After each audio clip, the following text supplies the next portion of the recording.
Em 90 segundos tu não faz nem um miojo, mas eu te ensino as matérias que tu tem até nojo. Então senta aí e começa a quebrar ATP pra ter energia pra tua mente processar e entender que a probabilidade de você ir bem no Enem tá ligada direto aos meus raps também. Então começa com humanas, só sei que nada sei, mas sei que saí da vida e pra história eu entrei. Se o clima esquenta e tua caneta falhou, fica tranquilo, a esfera dela dilatou com calor. Eu sou flúor com oxigênio, dá pra completar, evoluir melhor que o Darwin poderia imaginar. Se tinha uma pedra no caminho, pode crer que eu já chutei absoluto no rap. Eu nasci pra ser rei, crio uma sociedade aos modelos de Durkheim. O mecanismo dela própria é que diz pra onde vai minha inspiração. Thomas Edison dizia: é 1% e o restante o trabalho que fazia. Então senta o rabo aí que eu vou te ensinar. Sometimes rap is the best way to learn, rapá. Eu não compreendo, pero não puedo hacer. É só estudar e ouvir as dicas que eu dou pra você. Confere suas respostas e faz tudo com calma. Manda bem na redação, faz do fundo da alma. Esse é o tópico frasal, ainda tem argumentação. E a resposta pra você eu deixei na conclusão. Se tá nervoso, se acalma pra mandar bem.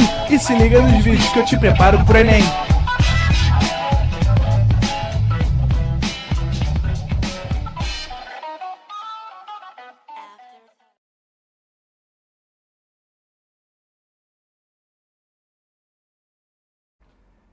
Estamos ao vivo, estamos online. Boa noite, tudo bem? Sejam bem-vindos à nossa Quinta da Alegria, nossa Quinta da Resistência. Tá acabando, mentira, tá acabando o cronograma. Estamos na semana do dia 31, não, semana 31, semana que vem, última semana do nosso cronograma e começa a nossa reta final. Estávamos aqui gravando, quem me segue aí no Instagram, tem coisa errada nessa blusa aqui. Tá, quem me segue aí no Instagram, eu já dei um spoiler da nossa reta final. Estamos muito animados por aqui, são 10 anos de ProEnem, são 10 anos aí participando de várias histórias, de vários estudantes ao longo desse Brasilzão que a gente vive, muitos aprovados, muita história para contar. Então acho que esse ano, esse reta final tá bem especial pra gente, tá bem legal, bem especial, né? E é isso. E hoje vamos falar de um assunto que, assim, nós não falamos desses assuntos, obviamente, sem um conteúdo previamente já visto. Nós já vimos diversas coisas que a gente vai conversar aqui dentro de química ambiental. Então, por exemplo, química ambiental, eu digo que é sempre uma aula em que engloba o ano todo. Não é à toa que a química ambiental ela é dividida em duas e são as duas últimas aulas do ano. Por quê? Porque eu preciso de várias coisas como o que é ácido, equilíbrio químico, para falar de química ambiental. E é uma coisa que o Enem ama. Olá, você conhece nosso programa de relacionamento Mais Tamoio? Vem comigo que eu te explico. Com o Mais Tamoio, você tem diversos benefícios. Cupom personalizado, desconto em medicamento, ofertas e novidades em primeira mão. Vai chegar um SMS aí no seu telefone aí.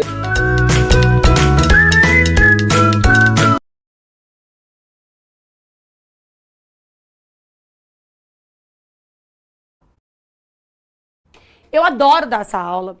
É uma aula bem leve, eu queria que vocês participassem. É muito legal quando a gente participa. Eu vou trazer coisas do teu dia a dia para tua vida, enfim. E vamos lá. Primeira parte da aula de química ambiental é quando a gente fala de camada de ozônio, né? A camada de ozônio já caiu no Enem 3 vezes, tá? O que é a camada de ozônio? Como a química entra nessa história? A camada de ozônio é uma camada que contém o gás ozônio e está localizada na atmosfera. Ela é responsável por absorver quantidade significativa de radiação ultravioleta emitida pelo Sol. Esses gases, vamos lá para o quadro que eu não consigo não escrever no meu quadrinho. Para quem não viu, vai lá, ó. Vê o spoiler da reta final. Tá aqui. Hoje é dia 10/10/2024. E aí, eu venho com o nosso primeiro ponto, que é a camada de ozônio. Obviamente, eu puxo sardinha para o meu lado. Quando eu falo de camada de ozônio, eu estou falando de ozônio, gás ozônio, O3, que é alótropo do gás oxigênio. Então, o ozônio é alótropo, então eles são alótropos entre eles. O que é alotropia, Carol? É quando o mesmo elemento químico forma substâncias diferentes, com funções diferentes, características diferentes, mas eu tenho o mesmo elemento químico formando aquelas duas substâncias. A Terra, que é redonda, ela tem ali, não ri da minha Terra, mas ela é redonda. Em volta dela tem uma camada que eu não vou escrever nela toda, porque não vai ficar muito bonitinho, mas imagina que eu tenho uma camada de gás ozônio ali, em volta da Terra inteira. Isso aqui é o gás ozônio. Como que forma esse ozônio ali, Carol? Forma ao longo dos muitos anos, onde eu tenho o oxigênio subindo lá para a minha atmosfera, formando o gás ozônio. E aí, eu tenho um solzinho, que eu vou colocar ele aqui sorrindo para você, emitindo para a Terra uma coisa chamada raios ultravioletas. UVA, UVB e UVC. Essa camada de ozônio faz um trato desses raios ultravioletas. A camada de ozônio trava o raio UVC nela, faz um filtro, travando o UVC, afina o UVB e o UVA passa direto, mas ela faz ali um filtro no UVB. Não é à toa que quando você vai comprar protetor solar, você compra, tá escrito lá, contra os raios UVA e UVB. Então, a camada de ozônio protege a gente, né, dos raios UVC, afina o UVB e o UVA passa direto. Ela é extremamente importante pra gente, pra nossa saúde, pra sobrevivência aqui na Terra. Beleza. Ela sempre existiu, vida que segue, blá, blá, blá, até que o ser humano começa a usar propelentes, começa a usar desodorantes aerosóis, começa a usar aparelhos de refrigeração que contém um gás chamado de CFC, que é o clorofluorcarbono ou carboneto. Tem essa estrutura. É um carbono ligado a 2 cloros, ligado a 2 flúors. O que eu tenho ali é um haleto orgânico. E aí, conforme o ser humano foi usando isso aqui, esses gases CF6, eles também sobem lá para perto do gás ozônio. Quando ele chega lá, ele encontra também os raios ultravioletas do Sol. Até então ele tá desse jeitinho bonitinho. Quando ele chega lá em cima, ele também encontra os raios ultravioletas. Sabe o que acontece? Quebra a ligação aqui carbono-cloro. Quando essa ligação é quebrada, o cloro, ele sai como um radical livre, né?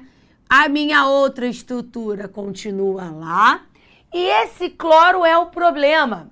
Quem faz essa ligação se romper, essa ligação radicalar acontecer, é os raios ultravioletas.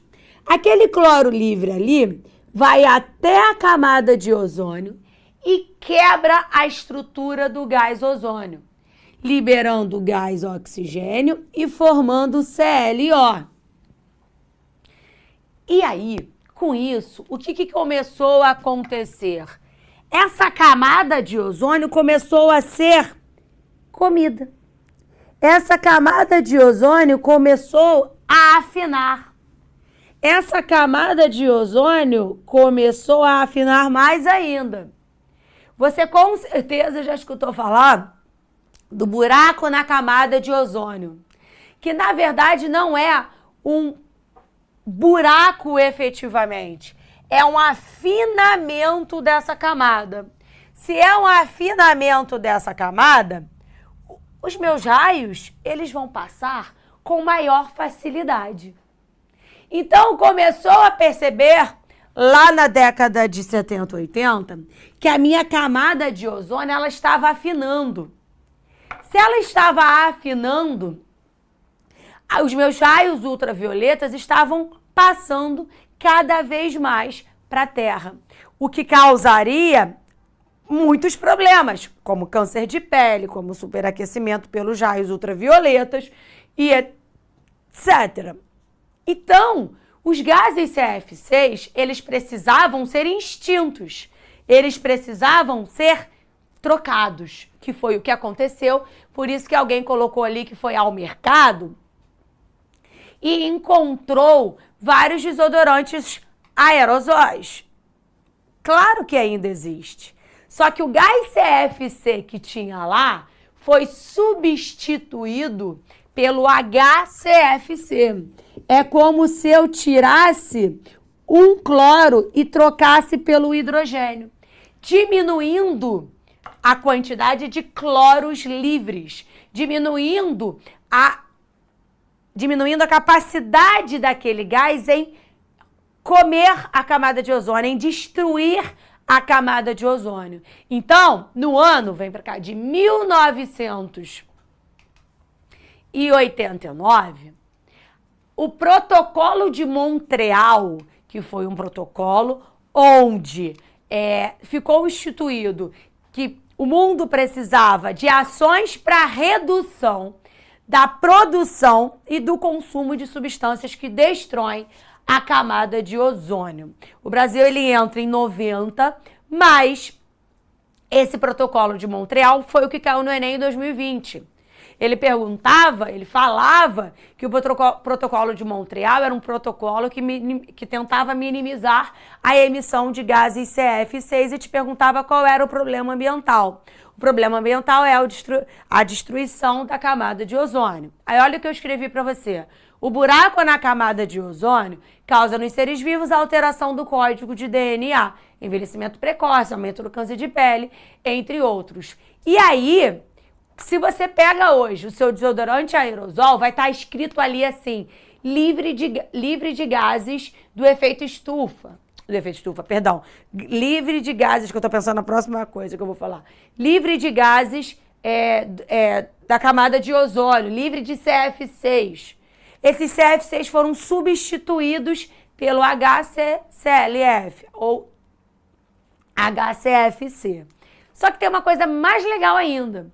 Tinha uma coisa nesse protocolo, tinha uma leizinha ali nesse protocolo, uma ação, que teoricamente até 2024, que é o seu ano de Enem, até o HCFC precisava ser extinto. Então, o limite é o ano de 2024 para que todo gás, seja ele o CFC, seja ele o HCFC, seja extinto de todos os desodorantes, propelentes e etc. Aí, olha a reportagem que eu coloquei para você. Eu coloquei aqui, ó, o seguinte: o buraco na camada de ozônio sobre o Ártico se fechou.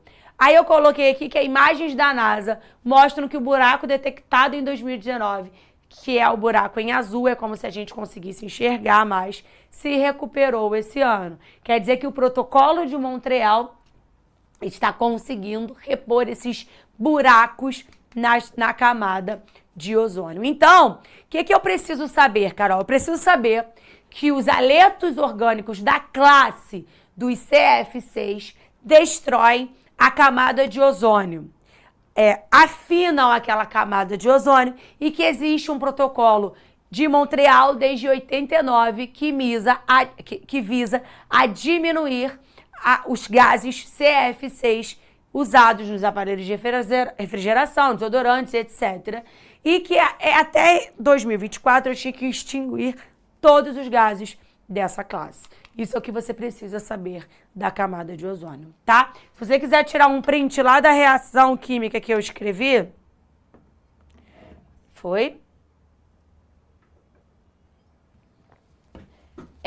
Aí o arsenalizado tá me perguntando como o nosso desodorante chega até a camada de ozônio. Assim como todos os gases que estão aqui, por serem extremamente menos densos que o resto das coisas, sobem. Então, os DCFCs, quando você aperta, libera gás, esse gás sobe para a atmosfera.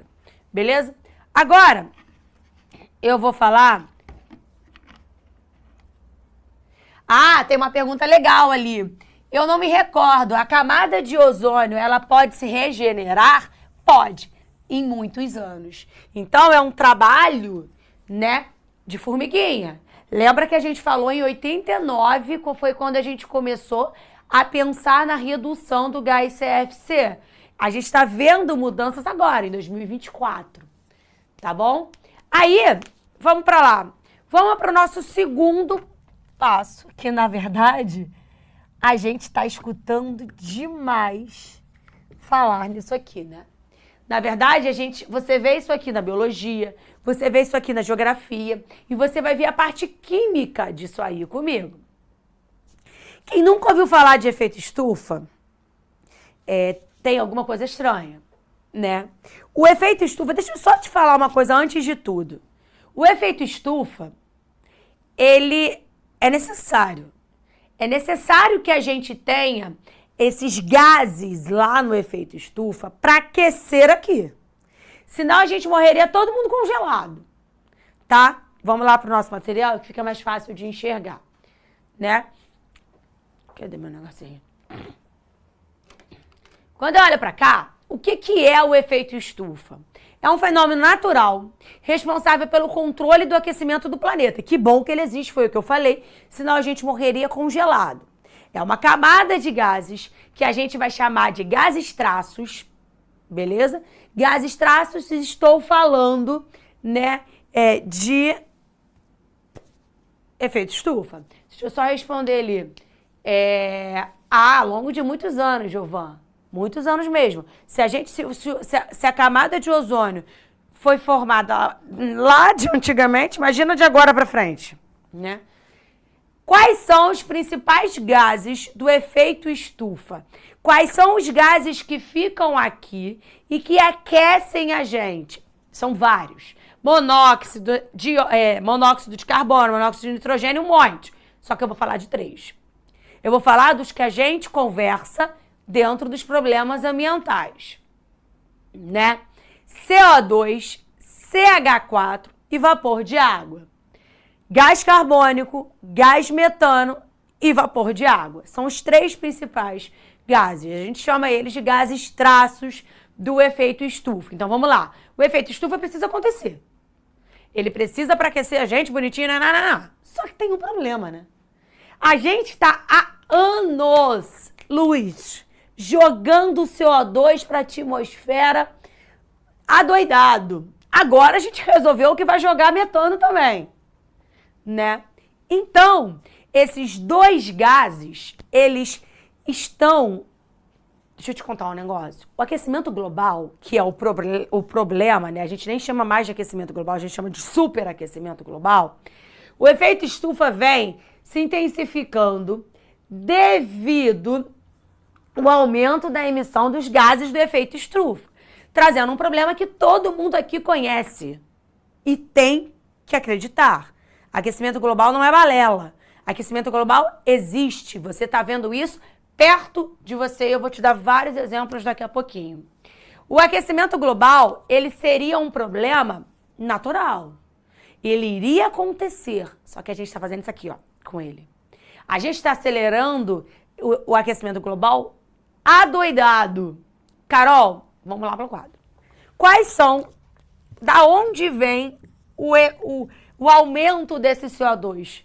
A gente tem aumento do CO2 desde a primeira Revolução Industrial.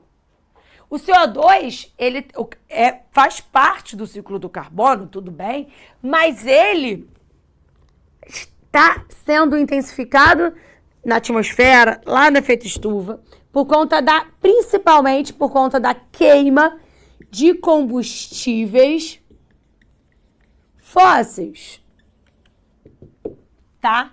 A liberação de CO2 nessa queima de combustíveis fósseis, nessa procura da energia, nesse gasto de petróleo, nesse negócio de queima de carvão, nisso tudo, a gente está liberando CO2. Só para te lembrar que o CO2, ele tem essa estrutura, tá? Ele tem uma geometria que a gente classifica como geometria linear, o ângulo dele é 180 graus e ele é uma molécula apolar, tá? É uma molécula que realizaria ali dipolo induzido, só estou lembrando da química dentro do meu química ambiental. Ele é essa estruturinha. Beleza, então a gente já tinha um problema, que era a liberação desse CO2 pra caraca, né? Se eu tô aumentando o CO2 lá na minha camada de ozônio, eu vou absorver mais calor, liberando mais calor. Tô aquecendo, beleza? Só que agora a gente resolveu também liberar um gás que a gente chama de metano, que tem essa estrutura. A geometria dele é uma geometria tetraédrica, ele também é apolar, beleza? E ele vem da onde, Carol?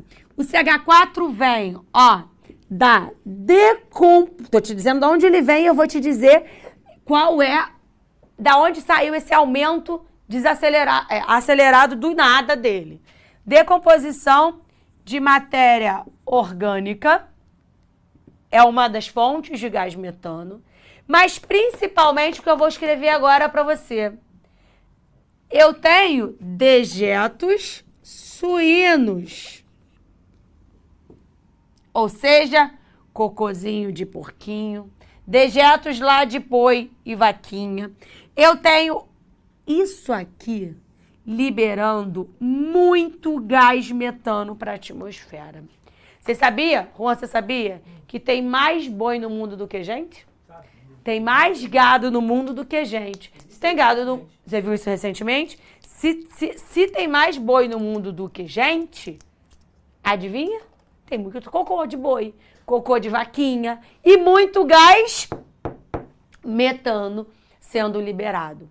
E aí eu vou te contar uma história quimicamente, uma história que é verdade, né? Ali,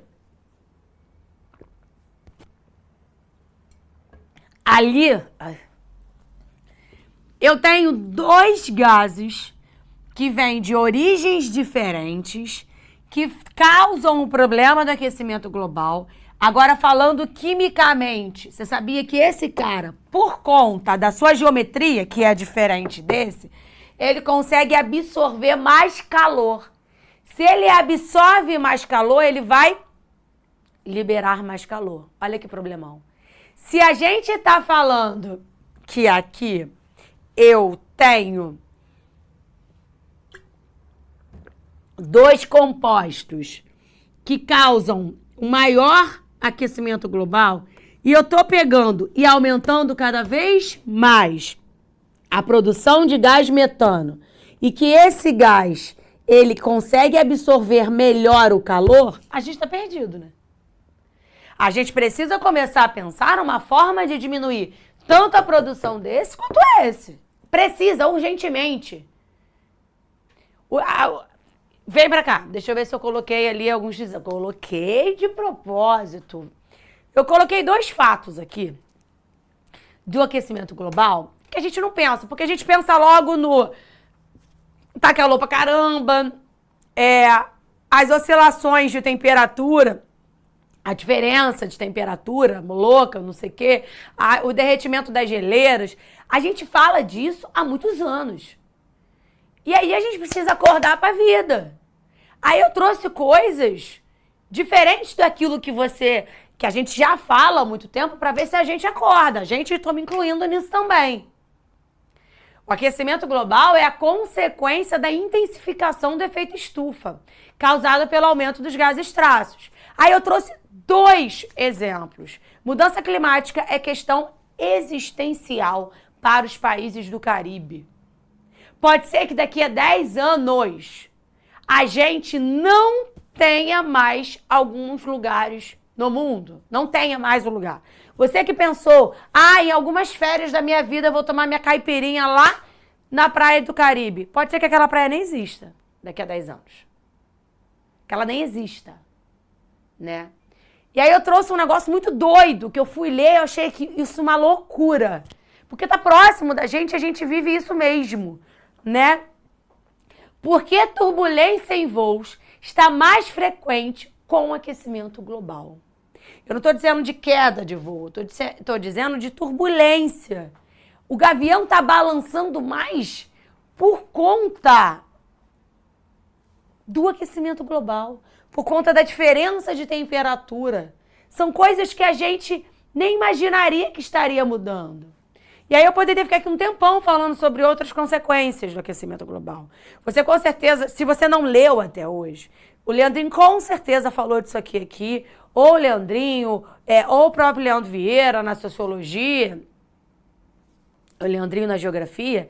Existe agora um negócio, se você nunca escutou falar, vai ler sobre isso, tá? Porque é importantíssimo para a sua prova no Enem. Sobre refugiados climáticos, refugiados do clima. Que tem ligação direta com o aquecimento global, com essa intensificação do efeito estufa. Vai dar uma lida, vai aparecer no Enem, eu tenho certeza que não, se não for em química, vai ser na prova de geografia, vai ser numa prova de biologia, tá? Vai ler isso. Talvez uma redação, não sei, vai ler essa palavra que eu te falei, refugiados climáticos, tá? E aí vem pra cá. Vou pro meu terceiro ponto, que é a nossa famosa chuva ácida. Ai, famosa chuva ácida da galera de química. Todas as vezes que a gente fala de química ambiental, a primeira coisa que vem na tua cabeça é a chuva ácida. Não tem que ser só a chuva ácida. Não pode ser só a chuva ácida, mas a chuva ácida é muito importante. Primeiro, deixa eu te contar um negócio. A água da chuva, ela já é ligeiramente ácida. Natural no... É lá mesmo que eu tava. A chuva ácida, ela já é ligeiramente ácida. Por quê, Carol? Porque aqui já tem naturalmente CO2, que é um óxido ácido. O que é um óxido ácido? É um óxido que em água forma um ácido. Isso é um óxido ácido.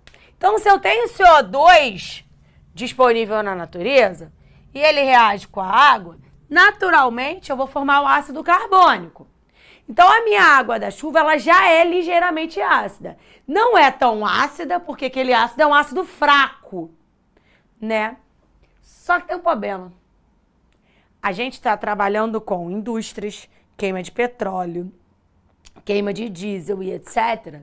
E a gente libera 2 outros óxidos que também são ácidos e que vão gerar a acidificação maior das chuvas, que é o dióxido de carbono e o dióxido de nitrogênio.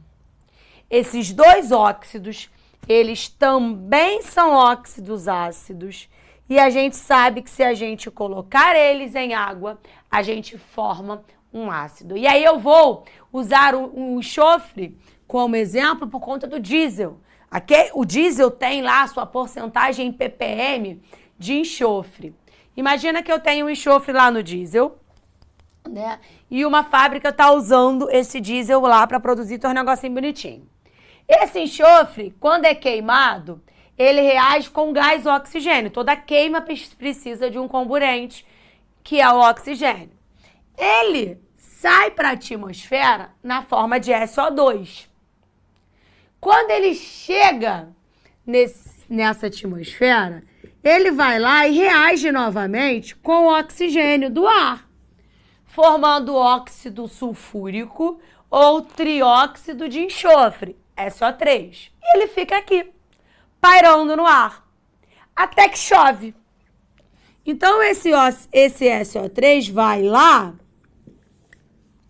e reage com a água da chuva, formando um ácido que você conhece, famoso, um dos ácidos mais fortes na química, que é o ácido sulfúrico.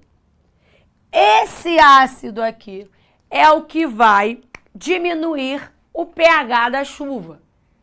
E aí, se eu tô diminuindo o pH da chuva e tô caindo com essa chuva no solo, adivinha? Vem pra cá. Eu vou... Aí aqui tem, né, a reação do dióxido de nitrogênio, formando ali os meus ácidos do nitrogênio. Eu te mostro como é. E eu quero chegar às consequências. Você entendeu que eu tenho 3 óxidos ácidos, CO2, SO2 e NO2, que são óxidos, composto binário, onde o oxigênio é o elemento de maior eletronegatividade. Quando colocados em água, forma ácidos. Beleza. Esses ácidos caem sobre o solo, acidificando o solo. Esse solo se torna impróprio. Qual é o nome do processo? Eu tô aqui na frente para tu não colar. Qual é o nome do processo na geografia que eu uso um produto para diminuir essa acidez? Vem para cá rápido para tu não colar. Acidificação, boa. Acidificação do solo. O solo tá ácido. Eu preciso fazer um processo para tentar neutralizá-lo, para minimizar essa acidez. Eu uso um processo na geografia chamado calagem, né? Onde eu jogo cal virgem, famoso óxido de cálcio, que é um óxido básico, na tentativa de neutralização daquele solo. Ou ainda, carbonato de cálcio, que é um sal de caráter básico, que também ajudaria nessa neutralização. E aí, essa consequência da chuva ácida vem aqui. Eu tenho corrosão dos monumentos, olha essa imagem, olha essa imagem. Eu tenho corrosão ali, né, das plantinhas, acidificação da planta, dos rios, matando os peixinhos que estão ali. Nos seres humanos, pode causar problemas imunológicos e respiratórios, tá? Aqui no Rio, um dos lugares que tinha maior concentração de chuva ácida era Duque de Caxias, tá? Por conta da refinaria de petróleo, etc. No Brasil, São Paulo, mas não é a capital, São Paulo interior, onde as indústrias estão instaladas, beleza? E eu uso aí um processo no solo de calagem para neutralização. E aí, eu venho para o nosso último assunto de hoje. A gente vai voltar em Química Ambiental na semana que vem. O nosso último assunto de hoje é um assunto que caiu na prova do Enem. Essa questão é uma questão do Enem, por isso que eu coloquei ela aqui, para a gente encerrar com ela. Que é uma coisa que vem falando, a biologia fala pra caramba, até por conta dos corais, até por conta do que está acontecendo no mar, né? Se chama acidificação dos oceanos. O nome já diz, eu vou acidificar a água do oceano. E aí eu vou lá pro 4. Existe um negócio que acontece, que é o seguinte. A acidificação dos oceanos está diretamente relacionada com também um aumento de um gás, que é o gás carbônico.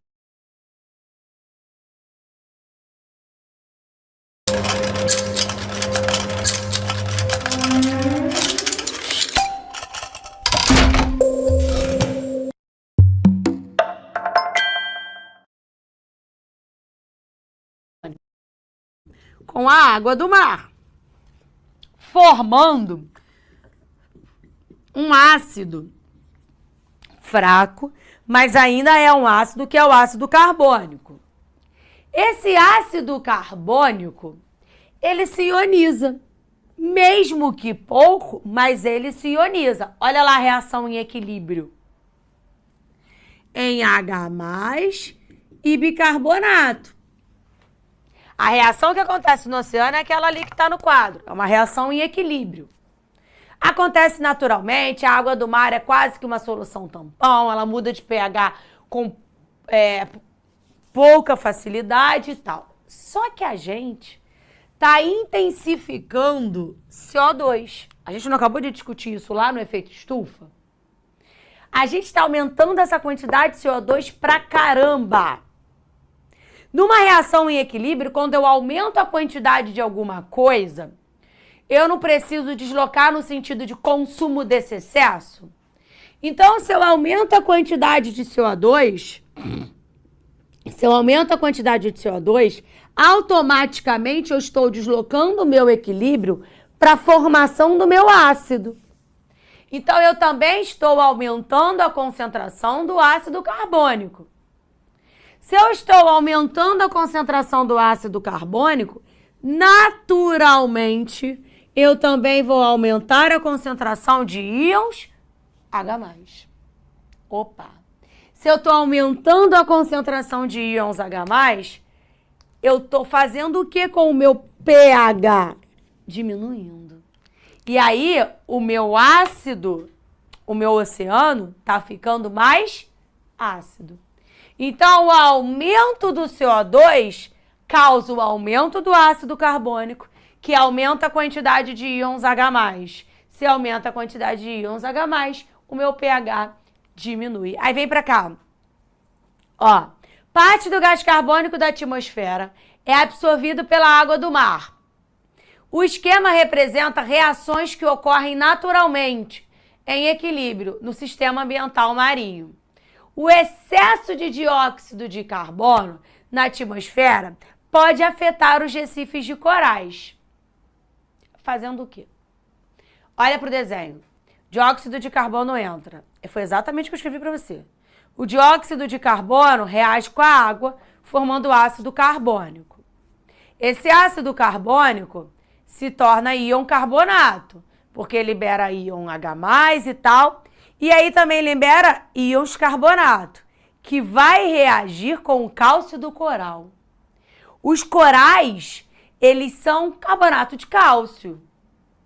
Se eu tenho ali o excesso de carbonato, eu vou ter o branqueamento... Cadê? O branqueamento dos corais levando à morte e sua extinção. O gabarito aqui tá errado, tá? É letra A.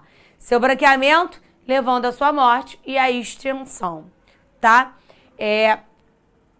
Tem a ver com o aumento de íons carbonato no meio, em que ele vai consumir aquele cálcio lá do meu coral, e também ao aumento da temperatura, tá bom? Gabarito é letra A aqui. Eu te espero daqui a pouquinho em Química 2. Um beijo e até lá. Assista nossas aulas a hora que você quiser. Vem com o Pro, o cursinho online que mais aprova no Enem. Assine em proenem.com.br.